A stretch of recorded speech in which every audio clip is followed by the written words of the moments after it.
നമ്മളെപ്പോഴും പറയുന്നൊരു കാര്യമാണ് നാർസിസ്റ്റിക് ആയിട്ടുള്ള ഒരു സിസ്റ്റം എന്ന് പറയുന്നത് വളരെ ടോക്സിക് ആണ് എന്ന്. പക്ഷേ ഇത് ടോക്സിക് ആണെന്ന് പറയുന്നതിനപ്പുറത്തേക്ക് അതെങ്ങനെയാണ് ടോക്സിക് ആവുന്നത്, എന്താണ് അതിനകത്ത് പ്രശ്നങ്ങളായിട്ട് വരുന്നത് എന്ന് വിശദീകരിക്കാൻ നമ്മളിൽ ഒരുപാട് പേർക്ക് വളരെയധികം ബുദ്ധിമുട്ട് തോന്നാറുണ്ട്. ആ ബുദ്ധിമുട്ട് തോന്നുന്നതിൻ്റെ റീസൺ നമ്മളുടേതായിട്ടുള്ള പല ബ്ലൈൻഡ് സ്പോട്ട്സ് അവിടെ നിൽക്കുന്നത് കൊണ്ടാണ്. ഉദാഹരണത്തിന് സ്നേഹം എന്താണ്, കടമകൾ എന്താണ്, ബഹുമാനം എന്ന് പറഞ്ഞാൽ എന്താണ് എന്നുള്ളതൊക്കെ ആയിരിക്കും പലപ്പോഴും നമ്മൾക്ക് കൺഫ്യൂസ്ഡ് ആയിട്ട് നിൽക്കുന്നുണ്ടായിരിക്കാം. അപ്പോൾ ഞാൻ ഈ ചെയ്യുന്നത് അല്ലെങ്കിൽ അവർ ഈ ചെയ്യുന്നതൊക്കെ ഇതിൻ്റെ പേരിലല്ലേ എന്നുള്ള ഒരു ജസ്റ്റിഫിക്കേഷനിലേക്കും ന്യായീകരണത്തിലേക്കും നമുക്ക് പോകാനുള്ള സാധ്യതയും ഭയങ്കര കൂടുതലാണ്. അങ്ങനെ പോകുമ്പോൾ എന്താ ഉണ്ടാവുക, പക്ഷെ നമുക്കിതിൽ നിന്നും ഡിഫറൻഷ്യേറ്റ് ചെയ്യുക അല്ലെങ്കിൽ ഇതിനകത്തുള്ള ടോക്സിസിറ്റി എന്താണെന്ന് മനസ്സിലാക്കുക എന്നുള്ളത് വളരെ ബുദ്ധിമുട്ടായിട്ട് തോന്നിയേക്കാം. ഈ ഒരു കാര്യത്തിലേക്ക് വേണ്ടി ഇതിലേക്ക് കോൺട്രിബ്യൂട്ട് ചെയ്യുന്ന ഘടകങ്ങൾ എന്തൊക്കെയാണ്, ശരിക്കും നാർസിസ്റ്റിക് ആയിട്ടുള്ള ഒരു സിസ്റ്റത്തിനെ ടോക്സിക് ആക്കുന്ന കാര്യങ്ങൾ എന്തെല്ലാമാണ് എന്ന് തിരിച്ചറിയുന്നത് ആ രീതിയിൽ അതിനെപ്പറ്റി കമ്മ്യൂണിക്കേറ്റ് ചെയ്യുന്നതിലേക്ക് നമുക്ക് ഒരുപാട് സഹായിക്കും. അങ്ങനെ വരുമ്പോൾ ഇത്തരം കാര്യങ്ങളാണ് എനിക്കതൊരു ബുദ്ധിമുട്ടായിട്ട് മാറുന്നത് എന്ന് തിരിച്ചറിയുന്നതിലൂടെ കുറേയും കൂടി നമുക്ക് അതിനെപ്പറ്റി കമ്മ്യൂണിക്കേറ്റ് ചെയ്യാനായിട്ട് ഈസി ആയിട്ട് വന്നേക്കാം. ഇതില്ലാതെ വരുമ്പോഴോ പലപ്പോഴും നമ്മളതിൽ പെട്ടുപോയി നമ്മൾ കൺഫ്യൂസ്ഡ് ആയിട്ട് മാറുകയും ചെയ്യും. ഇത്തരം കാര്യങ്ങളെ പറ്റിയിട്ട് ഈ ഒരു രീതിയിലൂടെ എന്താ പറയുക, ഇവർ സംസാരിക്കുമ്പോൾ അല്ലെങ്കിൽ ഈ പറഞ്ഞ ഘടകങ്ങളെ പറ്റി നമ്മൾ തിരിച്ചറിയാതിരിക്കുമ്പോൾ കൂടുതൽ സ്മിയർ ക്യാമ്പയിനിങ്ങിലേക്ക് പോകാനും കൂടുതലായിട്ട് നമ്മൾക്ക് ഇതിനെപ്പറ്റി സംസാരിക്കുമ്പോൾ കൺഫ്യൂസ്ഡ് ആവാനൊക്കെയുള്ള സാധ്യതകൾ ഭയങ്കര കൂടുതലാണ്. അതുകൊണ്ട് തന്നെ പിന്നീട് നമ്മൾ ബൗണ്ടറീസ് സെറ്റ് ചെയ്യുമ്പോൾ ഗിൽട്ട് ട്രിപ്പിങ്ങിലേക്ക് പോകാനും ഗ്യാസ് ലൈറ്റിങ്ങിലേക്ക് പോകാനൊക്കെയുള്ള സാധ്യതകളും വളരെ കൂടുതലാണ്. സോ ഇന്ന് നമുക്ക് സംസാരിക്കാം നാർസിസ്റ്റിക് ആയിട്ടുള്ള സിസ്റ്റത്തിനെ ടോക്സിക് ആക്കുന്ന ഘടകങ്ങൾ എന്തൊക്കെയാണ്, എങ്ങനെയാണ് അത് നമ്മൾ പൊതുവിൽ സംസാരിക്കുന്ന സ്നേഹം, സാഹോദര്യം അല്ലെങ്കിൽ കടമകൾ എന്നുള്ളതിൽ നിന്നും വ്യത്യാസപ്പെട്ടിരിക്കുന്നത് എന്ന്. എല്ലാവർക്കും സീൻ ആൻഡ് ഹെഡ് ക്ലിനിക്കിൻ്റെ അടുത്തൊരു വീഡിയോയിലേക്ക് സ്വാഗതം.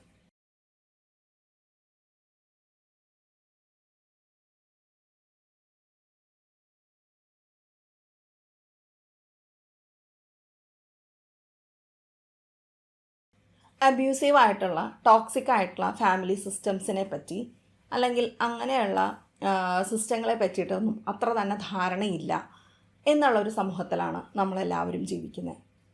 അതിൻ്റെ പ്രധാനപ്പെട്ട ഒരു റീസൺ നമുക്ക് ഒരുപാട് കാര്യങ്ങളെപ്പറ്റി നമ്മൾ വളരെ കൺഫ്യൂസ്ഡ് ആയിട്ടുള്ള ബൗണ്ടറീസ് ഇല്ലാത്ത തെറ്റിദ്ധാരണകൾ ഉള്ളൊരു സമൂഹമാണ് നമ്മുടേത്. അതുകൊണ്ട് തന്നെ നമ്മളിത്തരം കാര്യങ്ങളിൽ നമ്മളുടേതായിട്ടുള്ള ഒരു സെൽഫിനെ വേണ്ടുന്ന ഒരു സ്പേസിലേക്ക് തിരിച്ചു വരാനും നമ്മുടേതായിട്ടുള്ള ഒരു സെൽഫിനെ എക്സ്പ്രസ് ചെയ്യാനും അല്ലാതും നമുക്കിത്തരം കാര്യങ്ങളിൽ നിന്നും വ്യക്തമായിട്ടുള്ള തിരിച്ചറിവ് ഇമ്പോർട്ടൻ്റ് ആണ്. ഇത്തരം കാര്യങ്ങളിലൊരു തിരിച്ചറിവ് നിങ്ങളിലേക്ക് എത്തിക്കുക എന്നുള്ള രീതിയിലാണ് സീൻ ആൻഡ് ഹെഡ് ക്ലിനിക്കിൻ്റെ എല്ലാ സോഷ്യൽ മീഡിയ പ്ലാറ്റ്ഫോംസും വർക്ക് ചെയ്യുന്നത്. നമുക്ക് യൂട്യൂബിൽ മാത്രമല്ല ഫേസ്ബുക്കിലും ഇൻസ്റ്റാഗ്രാമിലും പേജസ് ഉണ്ട്, വിസിറ്റ് ചെയ്യാനായിട്ട് മറക്കരുത്. ഈ ഒരു പെർട്ടിക്കുലർ ആയിട്ടുള്ളൊരു വീഡിയോ നിങ്ങൾക്ക് ഇഷ്ടപ്പെടുവാണെങ്കിൽ ലൈക്ക് ചെയ്യാനും ഇഷ്ടപ്പെട്ടില്ലെങ്കിൽ ഡിസ്ലൈക്ക് ചെയ്യാനും നിങ്ങൾക്ക് ഈ ഒരു വീഡിയോയിൽ നിന്ന് എന്താണ് ക്ലാരിറ്റി ആയിട്ട് കിട്ടുന്നതെന്നുള്ളത് കമൻറ്റായിട്ട് രേഖപ്പെടുത്താനും മറക്കില്ലല്ലോ. ഈ ഒരു ചാനൽ കൂടുതൽ വീഡിയോസിനായിട്ട് ചാനൽ സബ്സ്ക്രൈബ് ചെയ്യാനും മറക്കരുത്. നമുക്ക് ഇന്നത്തെ വിഷയത്തിലേക്ക് വരാം. നമ്മൾ നാർസിസ്റ്റിക് ആയിട്ടുള്ള സിസ്റ്റം എന്നുള്ള ഒരു കൺസെപ്റ്റിനെ പറ്റിയിട്ടാണ് ഇന്ന് സംസാരിക്കുന്നത് അല്ലേ. എന്താണ് ഒരു സിസ്റ്റം എന്ന് പറയുന്നത്? സിസ്റ്റം എന്ന് പറയുന്നത് ഒന്നിലധികം ഇൻഡിവിജ്വൽസ് ഉള്ള, ഒന്നിലധികം ആൾക്കാർ നിലനിൽക്കുന്ന ഒരു ഗ്രൂപ്പ് ഓഫ് എന്താ പറയുക, ആ ഒരു നിലനിൽക്കുന്ന ഒരു ചട്ടക്കൂടിനെയാണ് നമ്മൾ സിസ്റ്റം എന്ന് പറയുന്നത്. നാർസിസ്റ്റിക് ആയിട്ടുള്ള ഒരു സിസ്റ്റമാണ് എന്നുണ്ടെങ്കിൽ അതിനെ നയിക്കുന്ന ചില ഘടകങ്ങളുണ്ടായിരിക്കും. ഈ ഘടകങ്ങളാണ് ഈ ഒരു സിസ്റ്റത്തിനെ നിലനിർത്തുന്നത്. അപ്പോൾ നമുക്ക് ഈ ഒരു സിസ്റ്റത്തിനകത്ത് അബ്യൂസാണ് നേരിടുന്നത്, നമ്മൾക്ക് അവിടെ ഒരുപാട് പ്രശ്നങ്ങളാണ് നേരിടുന്നത്, നമുക്ക് അവിടെ നമ്മളുടേതായിട്ടുള്ള രീതിയിൽ നിൽക്കാനോ നമ്മളുടേതായിട്ടുള്ള രീതിയിൽ മുന്നോട്ട് പോകാനോ സാധിക്കുന്നില്ല എന്നുണ്ടെങ്കിൽ നമ്മൾ ഈ സിസ്റ്റത്തിൽ നിന്നും ഡിഫറൻഷ്യേറ്റ് ചെയ്യേണ്ടതായിട്ട് വരും. ഈ ഒരു സിസ്റ്റത്തിൽ നിന്നും മാനസികമായിട്ട് നമ്മൾ അതിൽ നിന്നും വ്യത്യാസപ്പെട്ട് നിൽക്കേണ്ടതായിട്ട് വന്നേക്കാം. ഈ ഒരു മാനസികമായിട്ടുള്ള ഒരു വ്യത്യാസപ്പെട്ട് നിൽക്കുക എന്നുള്ളതാണ് പലപ്പോഴും നമ്മളുടെ ബൗണ്ടറീസ് ചൂസ് ചെയ്യുന്നതിലേക്കും നമ്മളുടെ സെൽഫിനെ പ്രയോറിറ്റൈസ് ചെയ്യുക എന്നുള്ളതിലേക്കും വരുന്ന ആദ്യത്തെ ഘടകം. നമ്മൾ അല്ലാതെ എന്ത് തരം കോണ്ടാക്റ്റ് കീപ്പ് ചെയ്യണം എന്നുള്ളതെല്ലാം സെക്കൻഡറി ആയിട്ട് വരുന്ന ഘടകങ്ങളാണ്. സോ പ്രൈമറി ആയിട്ട് മാനസികമായിട്ട് ഇമോഷണലായിട്ടും ഒരു എന്താ പറയുക, നമ്മൾ എന്തിനോടൊക്കെ യോജിക്കുന്നില്ല എന്നുള്ള രീതിയിലും നമ്മളുടെ വാല്യൂസ് അനുസരിച്ചും അതിൽ നിന്നും ഡിഫറൻഷ്യേറ്റ് ചെയ്യുക എന്നുള്ളതാണ് പലപ്പോഴും നമുക്ക് ഏറ്റവും ആദ്യത്തെ ഒരു ഫാക്ടറായിട്ട് വരുന്നത്. ഈ ഒരു രീതിയിലേക്ക് വരണമെങ്കിൽ ഈ സിസ്റ്റത്തിനെ നിലനിർത്തുന്ന ഘടകങ്ങൾ എന്തൊക്കെയാണ് എന്ന് നമുക്ക് തിരിച്ചറിയേണ്ടതായിട്ട് വന്നേക്കാം. എന്തൊക്കെയാണ് അങ്ങനെ ഒരു സിസ്റ്റത്തിനെ നിലനിർത്തുന്ന ഘടകങ്ങൾ? നാർസിസ്റ്റിക് ആയിട്ടുള്ള ഒരു സിസ്റ്റം എന്ന് പറയുമ്പോൾ തന്നെ അവിടെ പ്രധാനപ്പെട്ടതായിട്ട് നിൽക്കുന്നത് നാർസിസ്റ്റിക് ആയിട്ടുള്ള ആളുകളുടെ വാല്യൂസാണ് ഈ സിസ്റ്റത്തിനെ ക്രിയേറ്റ് ചെയ്യുന്നത്. എന്തൊക്കെയാണ് ഈ വ്യക്തിയുടെ വാല്യൂസ് എന്നുള്ളത്? സൂപ്പർഫിഷ്യൽ ആയിട്ടുള്ള കാര്യങ്ങളായിരിക്കാം, സ്റ്റാറ്റസ് എന്നുള്ളതായിരിക്കാം, അതുപോലെ തന്നെ ഒരു പവർ എന്നുള്ളതായിരിക്കാം, കൺട്രോൾ എന്നുള്ളതായിരിക്കാം, സ്ഥാനമാനം എന്നുള്ളതായിരിക്കാം, എൻ്റേതായിട്ടുള്ള വില എന്നുള്ളതായിരിക്കാം, പരസ്പരം എനിക്ക് കിട്ടുന്ന വാല്യൂ എന്താണ് എന്നുള്ളതായിരിക്കാം. ഇങ്ങനെയുള്ള അയാളുടെ വാല്യൂസാണ് അങ്ങനെ സൂപ്പർഫിഷ്യൽ ആയിട്ടുള്ള, പവർ ഓറിയൻറ്റഡ് ആയിട്ടുള്ള, കൺട്രോൾ ഓറിയൻറ്റഡ് ആയിട്ടുള്ള വാല്യൂസാണ് ഈ സിസ്റ്റത്തിനെ നയിക്കുന്നത്. അപ്പോൾ ഈ ഒരു പവറും കൺട്രോളും നിലനിർത്തുന്നതിന് വേണ്ടി നമ്മൾ പൊതുവേ പറയുന്ന എല്ലാ ഫാക്ടേഴ്സും ഇവിടെ അതിന് വേണ്ടിയിട്ട് മാനിപ്പുലേറ്റ് ചെയ്യപ്പെട്ട് ഉപയോഗിക്കുന്നുണ്ടായിരിക്കാം. ഉദാഹരണത്തിന് സ്നേഹം, അല്ലെങ്കിൽ പൈസ, അല്ലെങ്കിൽ കടമ, അവകാശം എന്നൊക്കെയുള്ള കോമൺ ആയിട്ട് നമ്മൾ സംസാരിക്കുന്ന പല ഘടകങ്ങളെയും പല വാല്യൂസിനെയും ഇവിടെ ഈ ഒരു പവർ ഓറിയൻറ്റഡ് ആയിട്ടുള്ള സിസ്റ്റത്തിനെ നിലനിർത്താൻ വേണ്ടിയിട്ടായിരിക്കും മാനിപ്പുലേറ്റ് ചെയ്യപ്പെട്ട് ഉപയോഗിക്കുന്നത്. അങ്ങനെ വരുമ്പോൾ നമ്മൾ കൺഫ്യൂസ്ഡ് ആവാറുണ്ട് പലപ്പോഴും. ഒരുപാട് പേർക്ക് ഈ സിസ്റ്റത്തിൽ നിന്ന് ഡിഫറൻഷ്യേറ്റ് ചെയ്യാനായിട്ടുള്ള കൺഫ്യൂഷൻ എന്നുള്ളത് ഈ പറയുന്ന തത്വങ്ങൾ, സ്നേഹം, കടമ, അവകാശം, അല്ലെങ്കിൽ പൈസ, റെസ്പോൺസിബിലിറ്റി എന്നൊക്കെയുള്ള തരം കൺസെപ്റ്റുകളിൽ എന്താണ് ശരിക്കുമുള്ളത് എന്ന് നമുക്ക് അറിയുന്നുണ്ടായിരിക്കില്ല. അപ്പോൾ ഈ ഒരു വ്യക്തി അവിടെ സംസാരിക്കുന്നത് എനിക്ക് പവർ നിലനിർത്താനും എനിക്ക് കൺട്രോൾ നിലനിർത്താനും വേണ്ടിയിട്ടാണ് ഞാനിത് ചെയ്യുന്നതെന്ന് ഒരിക്കലും ഈ ഒരു വ്യക്തി പറയില്ല. ഈ വ്യക്തി അവിടെ പറയുന്നത് നിനക്ക് സ്നേഹമില്ല, നിനക്ക് റെസ്പെക്റ്റ് ഇല്ല, നിനക്ക് അവിടെ കടമാബോധം ഇല്ല, നിനക്ക് അവിടെ പാരൻസാണ് അല്ലെങ്കിൽ ഭർത്താവാണ്, ഭാര്യയാണ് എന്നുള്ള ഉത്തരവാദിത്വ ബോധം ഇല്ല എന്നുള്ള രീതിയിലായിരിക്കും പറയുന്നത്. അങ്ങനെ പറയുന്നത് കേൾക്കുമ്പോൾ നാച്ചുറലി മുൻപിലുള്ള ഒരു വ്യക്തി കൺഫ്യൂസ്ഡ് ആയി പോവാറുണ്ട്. അതുകൊണ്ട് തന്നെ ഈ ഒരു സിസ്റ്റത്തിനെ നിലനിർത്തുന്ന ഘടകങ്ങളെ പറ്റിയിട്ടും അതെങ്ങനെയാണ് എൻ്റെ ഉള്ളിലെ വാല്യൂസ് ആയിട്ടുള്ള ഇത്തരം കാര്യങ്ങളിൽ നിന്നും ഡിഫറൻസ് വരുന്നത് എവിടെയാണ് എന്ന് തിരിച്ചറിയുമ്പോഴാണ് ഈ ഒരു സിസ്റ്റത്തിൽ നിന്ന് നമുക്ക് ക്ലാരിറ്റിയോടുകൂടി എനിക്ക് എന്ത് വേണം എന്നുള്ള ഡിസിഷനിലേക്ക് എത്താനായിട്ട് സാധിക്കുകയുള്ളൂ. ഉദാഹരണത്തിന് ഒരു പവറും കൺട്രോളും മെയിൻറ്റെയിൻ ചെയ്യുന്നതിന് വേണ്ടി ഇത്തരം കാര്യങ്ങൾ യൂട്ടിലൈസ് ചെയ്യുന്ന ഒരു വ്യക്തി പലപ്പോഴും അവിടെ റെസിപ്രോസിറ്റി എന്നുള്ള ഒരു കൺസെപ്റ്റ് ഉണ്ട്. റെസിപ്രോസിറ്റി എന്ന് പറഞ്ഞാൽ എന്താ? പരസ്പരം അങ്ങോട്ടും ഇങ്ങോട്ടും ചെയ്യുക, അല്ലെങ്കിൽ പരസ്പരം അങ്ങോട്ടും ഇങ്ങോട്ടും കൊടുക്കുന്ന കാര്യങ്ങളെയാണ് റെസിപ്രോസിറ്റി എന്ന് പറയുക, അല്ലേ? സോ റെസിപ്രോസിറ്റി എന്നുള്ള കൺസെപ്റ്റ്, ഉദാഹരണത്തിന് നമ്മളിപ്പോൾ ഒരാളോട് ഗുഡ് മോർണിംഗ് എന്ന് പറഞ്ഞു, തിരിച്ചും ആ വ്യക്തി ഗുഡ് മോർണിംഗ് എന്ന് പറഞ്ഞേക്കാം. അപ്പോൾ അത് റെസിപ്രോക്കലാണ്, റെസിപ്രോക്കലായിട്ടുള്ളൊരു ഇൻട്രാക്ഷനാണ്. നാർസിസ്റ്റിക് ആയിട്ടുള്ളൊരു സിസ്റ്റത്തിലേക്ക് വരുമ്പോൾ ഇത് റെസിപ്രോസിറ്റി അല്ല അവിടെ വരുന്നത്, ട്രാൻസാക്ഷണലാണ് വരുന്നത്. എന്താണ് ഇത് രണ്ടും തമ്മിലുള്ള വ്യത്യാസം? റെസിപ്രോസിറ്റി എന്ന് പറയുന്നത് പലപ്പോഴും വരുന്നത് എവിടെ നിന്നാണ്? അതൊരു മര്യാദ, അല്ലെങ്കിൽ അതൊരു എന്താ പറയുക, അങ്ങോട്ടും ഇങ്ങോട്ടും ഉള്ള ഒരു വാല്യൂവിൽ നിന്നാണ് വരുന്നത്, അല്ലേ? എൻ്റെ മുൻപിൽ നിൽക്കുന്ന ഒരു വ്യക്തി ഗുഡ് മോർണിംഗ് എന്നുള്ളത് കേൾക്കാനുള്ള വാല്യൂ ഈ വ്യക്തിക്കുണ്ട്. എനിക്കാണെങ്കിലും ഗുഡ് മോർണിംഗ് എന്ന് റിസീവ് ചെയ്യാനായിട്ടുള്ള വാല്യൂ ഉണ്ട്. തുല്യതാബോധത്തിൽ നിന്നാണ് ആ റെസിപ്രോസിറ്റി എന്ന് വരുന്നത്. രണ്ടുപേരും തുല്യരാണ്, അല്ലേ? അതുകൊണ്ട് തന്നെ അങ്ങോട്ടും ഇങ്ങോട്ടും നമ്മൾ ആ റെസിപ്രോസിറ്റിയിൽ നിന്നുകൊണ്ടാണ് നമ്മൾ പലപ്പോഴും ബഹുമാനം കൊടുക്കുന്നതും വാങ്ങിക്കുന്നതും. അവിടെ ഒരു ഹൈറാർക്കി എന്നുള്ളതില്ല. ട്രാൻസാക്ഷനാലിറ്റി എന്ന് പറയുമ്പോൾ അത് ഒരു ഹൈറാർക്കിയിൽ നിന്നാണ് ട്രാൻസാക്ഷണൽ ആവുക എന്നുള്ളൊരു കാര്യം വരുന്നത്. ആ ഒരു ഹൈറാർക്കിയിൽ നിന്ന് നോക്കുമ്പോൾ നിനക്ക് നിനക്ക് കുറവുകളുണ്ട്, അതുകൊണ്ട് തന്നെ ഈ കുറവുകളുള്ള നിന്നെ സംരക്ഷിക്കുകയാണ് ഞാൻ ചെയ്യുന്നത്, അതുകൊണ്ടാണ് ഞാൻ നിനക്ക് ഇന്ന കാര്യങ്ങൾ തരുന്നത്. അത് തരുമ്പോൾ കുറവുകളുള്ള നീ ബാധ്യസ്ഥനാണ് അത് തിരിച്ചു വീട്ടുന്നതിന് വേണ്ടി. അത് എൻ്റെ അവകാശമാണ്. അപ്പോൾ എൻ്റെ അവകാശം എന്നുള്ളത് ഞാൻ നിലനിർത്തുന്നത് എങ്ങനെയാണ്? നീ കുറഞ്ഞൊരാളും ഞാൻ കൂടിയൊരാളും എന്നുള്ള വിലയിരുത്തലിൽ നിന്നാണ്. സോ ഈ ഒരു ഹൈറാർക്കിയിൽ നിന്ന് വരുന്ന ട്രാൻസാക്ഷൻ ആയതുകൊണ്ടാണ് പലപ്പോഴും ഇത് റോങ് ആവുന്നത്, ഇത് ശരിയല്ല എന്ന് പറയുന്നത്. കാരണം ആ ഹൈറാർക്കി എന്നുള്ളതാണ് ആ സിസ്റ്റത്തിനെ അപ്പം നിലനിർത്തുന്നത്. അങ്ങനെ നോക്കുമ്പോൾ ഈ സിസ്റ്റത്തിനെ നിലനിർത്തുന്ന ഘടകങ്ങളിൽ പ്രധാനപ്പെട്ട ഒരു ഘടകമാണ് ട്രാൻസാക്ഷനാലിറ്റി എന്നുള്ളതും ഹൈറാർക്കി എന്നുള്ളതും. ഈ ഹൈറാർക്കിയും ട്രാൻസാക്ഷനാലിറ്റിയും എന്നുള്ളത് നോക്കുമ്പോൾ തുല്യത എന്നുള്ളിടത്തുനിന്നല്ല വരുന്നത്. നമുക്ക് രണ്ടു പേർക്കും തുല്യമായിട്ടുള്ള മൂല്യമുണ്ട്, അല്ലേ? നമ്മളെ ഈ ലോകത്തിലെ എല്ലാ മനുഷ്യർക്കും അങ്ങനെ തന്നെയാണല്ലേ? അങ്ങനെയല്ല ഈ ഒരു സിസ്റ്റത്തിൽ വരുമ്പോൾ. ഇവിടെ ആ ഒരു ട്രാൻസാക്ഷനാലിറ്റിയാണ്, ഹൈറാർക്കിയാണ്. അതുകൊണ്ട് തന്നെ നാർസിസ്റ്റിക് ആയിട്ടുള്ള ഒരു സിസ്റ്റം എന്ന് പറയുമ്പോൾ ഒന്നിലധികം ആളുകളുണ്ടാവും അവിടെ. അപ്പോൾ ഈ ഒന്നിലധികം ആളുകളുള്ള ഈ ഒരു സിസ്റ്റത്തിനകത്ത് ഒന്നിലധികം നാർസിസ്റ്റിക് ആയിട്ടുള്ള ആൾക്കാരുണ്ടായിരിക്കാം, അല്ലാത്തവരുണ്ടായിരിക്കാം. എല്ലാവരും തന്നെ ട്രോമറ്റൈസ്ഡ് ആയിട്ടുള്ള ആൾക്കാരായതുകൊണ്ട് തന്നെ ഇവരെല്ലാവരും സർവൈവ് ചെയ്യുന്നതിന് ഒരുപാട് ഡിഫെൻസുകൾ ഉപയോഗിക്കുന്നുണ്ടായിരിക്കും. അപ്പോൾ അങ്ങനെയുള്ള ഡിഫെൻസുകളിൽ ഒരുപാട് ഡിഫെൻസുകളുണ്ട്. അല്ലെ, ഡിഫെൻസ് എന്ന് പറഞ്ഞാൽ എന്താ? അവിടെ ഈ ഒരു സിസ്റ്റത്തിൽ നിലനിൽക്കണമെങ്കിൽ, എനിക്ക് മനസ്സമാധാനത്തോടു കൂടി മുന്നോട്ട് പോകണമെന്നുണ്ടെങ്കിൽ എനിക്ക് എൻ്റേതായിട്ടുള്ള ഒരുപാട് ഡിഫെൻസുകൾ ഉണ്ടെങ്കിലേ അതിന് സാധിക്കുകയുള്ളൂ. സോ ആ ഡിഫെൻസുകളാണ് അവിടെ നിലനിർത്തുന്നത്. അപ്പോൾ ഈ പറയുന്നത് പോലെ ഞാൻ കുറഞ്ഞ ഒരാളാണ് എന്ന് വിശ്വസിക്കുന്നുണ്ടെങ്കിൽ എനിക്ക് അവിടെ പ്ലീസ് ചെയ്താലായിരിക്കും നിലനിൽക്കാനായിട്ട് പറ്റുന്നുണ്ടാവുള്ളൂ. അല്ലെങ്കിൽ ഞാനവിടെ തിരിച്ച് എതിർത്ത് പറയുകയാണെന്ന് കരുതാം, ഒരുപാട് പ്രശ്നങ്ങൾ വന്നേക്കാം. അതുകൊണ്ട് തന്നെ അവോയ്ഡ് ചെയ്യുക എന്നുള്ളതായിരിക്കും എൻ്റെ ഒരു ഡിഫെൻസ് മെക്കാനിസം. സോ ഇതിനകത്തുനിന്നെല്ലാം അവോയ്ഡ് ചെയ്തിട്ടായിരിക്കും ഞാൻ സർവൈവ് ചെയ്യുന്നുണ്ടായിരിക്കുക. സോ ഇങ്ങനെയുള്ള ഡിഫെൻസുകൾ എല്ലാവർക്കും തന്നെയുണ്ട്.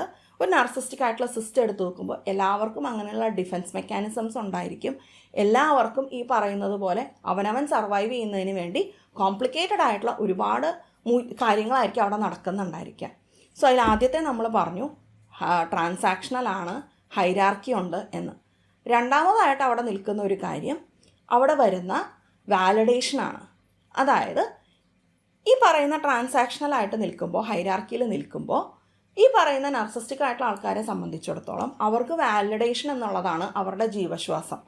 അതുകൊണ്ട് തന്നെ ആ വാലിഡേഷൻ കിട്ടിയാൽ മാത്രമാണ് അവർക്ക് ആ ഒരു സ്റ്റാറ്റസ് ഓഫ് പവർ മെയിൻറ്റെയിൻ ചെയ്യാൻ പറ്റുള്ളൂ. സോ അതുകൊണ്ട് തന്നെ ബാക്കിയുള്ള ആളുകളെ സംബന്ധിച്ചിടത്തോളം ഈ വ്യക്തിക്ക് അങ്ങോട്ടേക്ക് വാലിഡേഷൻ കൊടുക്കുക എന്നുള്ളതായിരിക്കും അവരുടെ ഒരു സർവൈവൽ സ്ട്രാറ്റജി. സോ ഈ നാർസിസ്റ്റിക് ആയിട്ടുള്ള വ്യക്തിയാണെങ്കിലോ അയാളെക്കാളും മുകളിലെന്ന് തോന്നുന്നവരോട് അയാളും ഈ വാലിഡേഷൻ കൊടുക്കുന്നുണ്ടായിരിക്കും. ഇനി അതിനകത്ത് ട്രോമറ്റൈസ്ഡ് ആയിട്ട് നിൽക്കുന്ന മറ്റാളുകളാണെങ്കിലോ അവർക്കും അവനവൻ്റെ സെൻസ് ഓഫ് സെൽഫ് നിലനിൽക്കണമെങ്കിൽ ചിലപ്പോൾ ആ ഒരു വാലിഡേഷൻ ആയിരിക്കും ഹെൽപ്പ് ചെയ്യുന്നത്. ഇത് ആഗ്രഹിക്കുന്നതിൻ്റെ അളവിലാണ് വ്യത്യാസമുള്ളത്. ഒരുപാട് പേരപ്പോൾ ആ വാലിഡേഷൻ അങ്ങോട്ടും ഇങ്ങോട്ടും കൊടുത്തും വാങ്ങിയുമാണ് അവിടെ നിലനിൽക്കുന്നുണ്ടായിരിക്കുക. എന്നാൽ ഇതിൻ്റെയൊക്കെ പേര് ട്രാൻസാക്ഷനാലിറ്റിയാണ്, ഹൈറാർക്കിയാണ്, വാലിഡേഷനാണ് എന്ന് പറഞ്ഞിട്ടാണോ ഈ സിസ്റ്റം നിൽക്കുന്നത്? അല്ല, ഇത് സ്നേഹമാണ്, പരസ്പര ബഹുമാനമാണ്, കടമകളാണ്, അവകാശങ്ങളാണ് എന്നായിരിക്കും പറയുന്നുണ്ടായിരിക്കുക അല്ലേ. സോ ഈ നോർമലി നമ്മൾ ഉപയോഗിക്കുന്ന സ്നേഹം, ബഹുമാനം, കടമ, അവകാശം എന്നുള്ളൊക്കെ പേരിൽ കൈമാറ്റം ചെയ്യപ്പെടുന്നത് ഇത്തരം വാലിഡേഷനും ഇത്തരം ഹൈറാർക്കിക്കലായിട്ടുള്ള കാര്യങ്ങളും ട്രാൻസാക്ഷണൽ ആയിട്ടുള്ള കാര്യങ്ങളും മ്യൂച്വൽ ആയിട്ടുള്ള എനേബിളിങ്ങും ആയിരിക്കും. അപ്പോൾ അടുത്തതായിട്ട് ഈ ഒരു സിസ്റ്റത്തിനെ നിലനിർത്തുന്ന അടുത്ത ഘടകം എന്താണ്? എനേബിളിംഗ് ആണ്. എന്താണ് എനേബിൾ ചെയ്യുക എന്ന് പറഞ്ഞു കഴിഞ്ഞാൽ, ഞാൻ മുൻപിലുള്ള ഒരാളുടെ നെഗറ്റീവായിട്ടുള്ള ഒരു പെരുമാറ്റത്തിനെ ഞാൻ കണ്ണടച്ച് കാണിക്കുന്നു.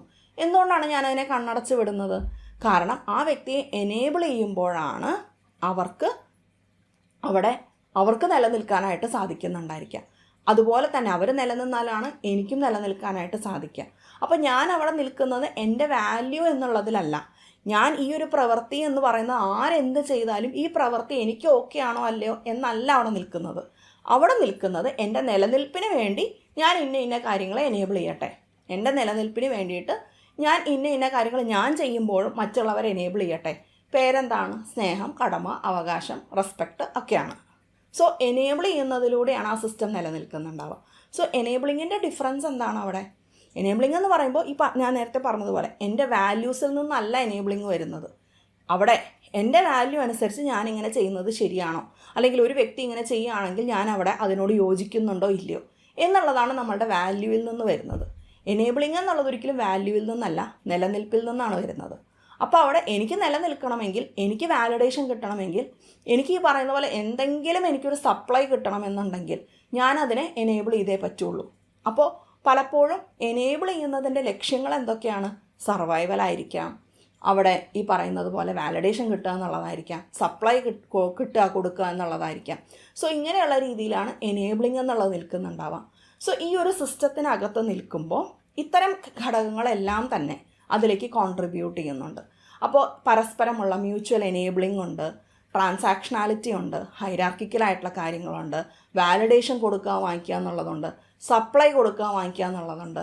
അടുത്തതായിട്ട് ഈ ഒരു സിസ്റ്റത്തിനെ നിലനിർത്തുന്ന ഒരു ഘടകമെന്ന് പറയുന്നത് ട്രയാങ്കുലേഷനാണ്. എന്താണ് അപ്പോൾ ട്രയാങ്കുലേഷൻ? നമുക്ക് അറിയാം അല്ലേ, ട്രയാങ്കുലേഷനെ പറ്റി മുമ്പ് ഡീറ്റെയിൽ ആയിട്ടുള്ള വീഡിയോ നമ്മൾ സംസാരിച്ചിട്ടുണ്ട്. ട്രയാങ്കുലേഷൻ എന്ന് പറഞ്ഞു കഴിഞ്ഞാൽ രണ്ട് പേര് തമ്മിൽ മ്യൂച്വലി അങ്ങോട്ടും ഇങ്ങോട്ടും ഇടപെടുന്ന സ്ഥലത്തേക്ക് മൂന്നാമതൊരാളെ ഈ രണ്ട് പേരിൽ ഒരാൾ വലിച്ച് അതിനകത്ത് കൊണ്ടിടുകയും ഇതൊരു ട്രയാങ്കിളായിട്ട് മാറുകയും ഈ മൂന്നാമതൊരാളുടെ ഇടപെടൽ മൂലം ഇത് ഡയറക്റ്റ് ആയിട്ടുള്ളൊരു കോൺവെർസേഷനോ കമ്മ്യൂണിക്കേഷനോ അല്ലാതായി മാറി 3 പേര് ചേർന്നിട്ടുള്ള കുറേയും കൂടി കുഴഞ്ഞു മറിഞ്ഞൊരു സ്പേസിലേക്ക് പോകുക എന്നുള്ളതാണ് ട്രയാങ്കുലേഷനിൽ വരുന്നത്. സോ നാർസിസ്റ്റിക് ആയിട്ടുള്ള ഒരു ഫാമിലി സിസ്റ്റത്തിലേക്ക് നോക്കുമ്പോൾ ഒരുപാട് ട്രയാങ്കുലേഷൻസ് നമുക്ക് കാണാൻ പറ്റും. എല്ലാവരും തമ്മിലും ട്രയാങ്കുലേറ്റഡ് ആയിരിക്കും. അതുകൊണ്ട് തന്നെ അവനവൻ്റെ ബൗണ്ടറിയിൽ നിന്നുകൊണ്ടുള്ള ഡയറക്റ്റ് ആയിട്ടുള്ള കോൺവെർസേഷൻ എന്നുള്ളത് ഇതിനകത്ത് കാണില്ല. സോ നാർസിസ്റ്റിക് ആയിട്ടുള്ള ഒരു സിസ്റ്റം എന്നുള്ളതിന് ഏറ്റവും വലിയൊരു പ്രശ്നം എന്താണ് അവിടെ? ഡയറക്റ്റ് ആയിട്ടുള്ള ഈ പറഞ്ഞതുപോലെ എൻ്റെ ഭാഗത്തു നിന്നുള്ള ഡയറക്റ്റ് ആയിട്ടുള്ള കമ്മ്യൂണിക്കേഷൻ, ഡയറക്റ്റ് ആയിട്ടുള്ള ബൗണ്ടറി സെറ്റിംഗ് എന്നുള്ളത് ഇല്ല അവിടെ. പകരം സ്നേഹത്തിൻ്റെയും കടമയുടെയും റെസ്പെക്റ്റിൻ്റെയും അവകാശങ്ങളുടെയും പേരിൽ നടക്കുന്ന മ്യൂച്വൽ എനേബിളിങ്ങും സപ്ലൈ കൊടുക്കലും വാലിഡേഷൻ കൊടുക്കലും വാങ്ങിക്കലും ഈ പറയുന്നത് പോലെ ഒരു ട്രാൻസാക്ഷണൽ ആയിട്ടുള്ള കാര്യങ്ങളായിരിക്കും അവിടെ നിൽക്കുന്നുണ്ടായിരിക്കുക. അവിടെ നമ്മൾ പറയുന്ന ഈ പീപ്പിൾ പ്ലീസിങ് എന്നുള്ള രീതിയിൽ വരുന്നതും ഒരു ട്രാൻസാക്ഷണൽ ആയിട്ടുള്ള ഡിഫെൻസാണ്. കാരണം ഞാൻ നിങ്ങളെ പ്ലീസ് ചെയ്യുകയാണെങ്കിൽ നിങ്ങൾ എനിക്ക് സേഫ്റ്റി തരും, അല്ലേ, നിങ്ങൾ എന്നെ അംഗീകരിക്കും, അതുകൊണ്ട് ഞാനും നിങ്ങളെ പ്ലീസ് ചെയ്യട്ടെ എന്നുള്ളതായിരിക്കാം നിൽക്കുന്നുണ്ടായിരിക്കുക.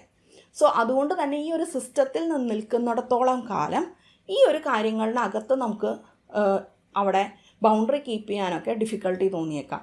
അപ്പോൾ എനിക്ക് എൻ്റെ ബൗണ്ടറി കീപ്പ് ചെയ്യാനും എൻ്റേതായിട്ടുള്ള സ്പേസിലേക്ക് വരാനും എന്നെ സഹായിക്കുന്നത് എന്താണ്? എൻ്റെ വാല്യൂസ് എന്താണ്? എനിക്ക് ശരിയെന്ന് തോന്നുന്നത് എന്താണ്? എനിക്ക് തെറ്റെന്ന് തോന്നുന്നത് എന്താണ്? എൻ്റെ ഫീലിങ്സ് എന്താണ്? ഇവിടെ എൻ്റെ ഇഷ്ടങ്ങൾ എന്താണ് എന്നുള്ളതിലേക്ക് മടങ്ങി വരികയും എൻ്റേതായിട്ടുള്ള സ്പേസിൽ നിന്നുകൊണ്ട് എനിക്ക് യോജിക്കുന്ന രീതിയിൽ വേണ്ടുന്ന ബൗണ്ടറീസ് കീപ്പ് ചെയ്യുക എന്നുള്ളതുമാണ് പലപ്പോഴും ഈ ഒരു സിസ്റ്റത്തിൽ നിന്ന് ഡിഫറൻഷ്യേറ്റ് ചെയ്യാനായിട്ട് നമ്മളെ സഹായിക്കുന്നത്. എന്നാൽ ഈ പറയുന്നത് പോലെ അതത്ര എളുപ്പമാണോ? അല്ല. നമ്മൾ അങ്ങോട്ടും ഇങ്ങോട്ടും ജസ്റ്റിഫൈ ചെയ്യുന്നുണ്ടായിരിക്കും, നമ്മൾ ഐഡിയലൈസ് ചെയ്യുന്നുണ്ടായിരിക്കും, ഇവർ നല്ലതാണ് ചീത്തയാണെന്നുള്ള രീതിയിൽ.